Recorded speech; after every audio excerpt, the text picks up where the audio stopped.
Photo text copy করে কিভাবে Unicode বিজয় করবেন। প্রথমে গুগল এজ ওপেন করবেন, ফাইলটি ওপেন করে নেবেন। তারপরে কিছুক্ষণ লোডিং হবে, তারপর পুরো ফাইলটির টেক্সটটা কপি করবেন।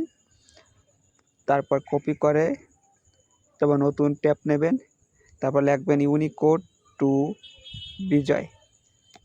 ইউনিকোড টু বিজয় লেখা হয়ে গেলে ইউনিকোড টু বিজয় প্রথম সাইটটিতে ঢুকবেন। ঢোকার পরে ফাইল টেক্সটটি কপি করে পোস্ট করবেন, তারপর বিজয়টি টিপ দেবেন, তারপর কপি করবেন। কপি করে মাইক্রোসফট ওপেন করবেন।